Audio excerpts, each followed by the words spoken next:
এখন আমরা রুটি বানাবো। রুটি বানানোর প্রস্তুতি গ্রহণ করতেছি। দেখবেন কিভাবে রুটি বানানো হয়, কারেন্টের চুলায় কিভাবে ভাজা হয়। রুটি বানানোর জন্য এরকম একটা পাত্র লাগবে। পাত্রটার তলা এরকম সমান হতে হবে, লেভেল হতে হবে পাত্রটার তলা। তারপর পরিমাণ মতো পানি দিতে হবে। পরিমাণ মতো পানি ঢেলে দিচ্ছি। তারপর চুলায় হিট দিতে হবে।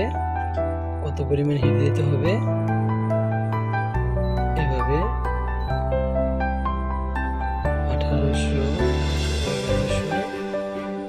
1100 ডিগ্রিতে রাখছি। আপনার 1100 ওয়াট ব্যবহার হচ্ছে। আমরা দিয়ে দেবো পরিমাণ মতো লবণ।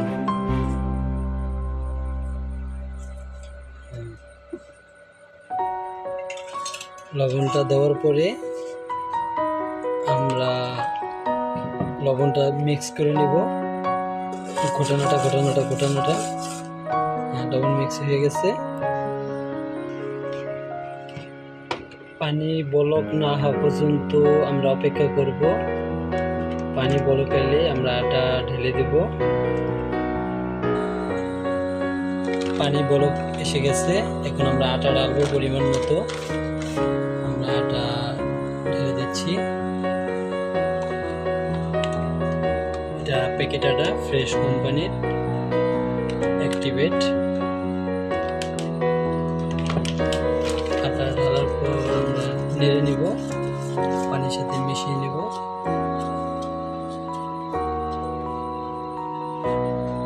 আটা মিশানো হয়ে গেছে পানির সাথে। এখন আটাটা খামির বানিয়ে নিব। দয়া করে সবাই চ্যানেলটিকে সাবস্ক্রাইব করবেন। ধন্যবাদ।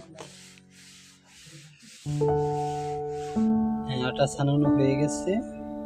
এখন রুটি বানানোর সময় রুটি বানাবো। যারা নাকি ইনফ্রারেড চুলায় রুটি ভাজতে পারেন না, হয়তো পুড়ে যায়, না হলে হয়ই না, তাদের জন্য এই ভিডিওটা।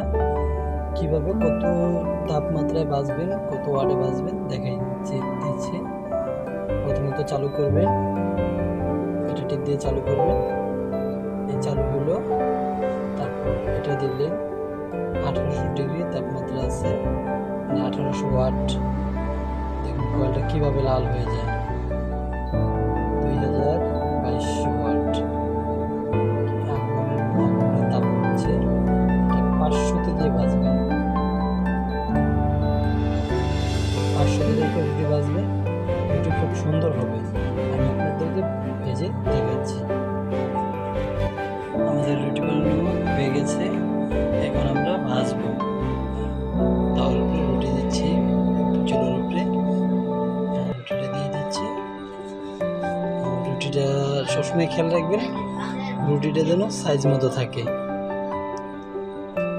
তারপর রুটিটা উল্টে নিব কিছুক্ষণ বিরতিতে।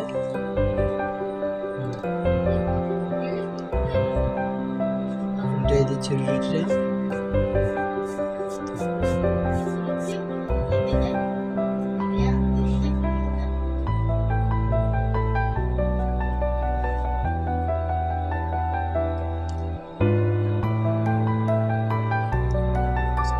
সবসময় খেয়াল রাখবেন হিটটা যেন 500-তে থাকে।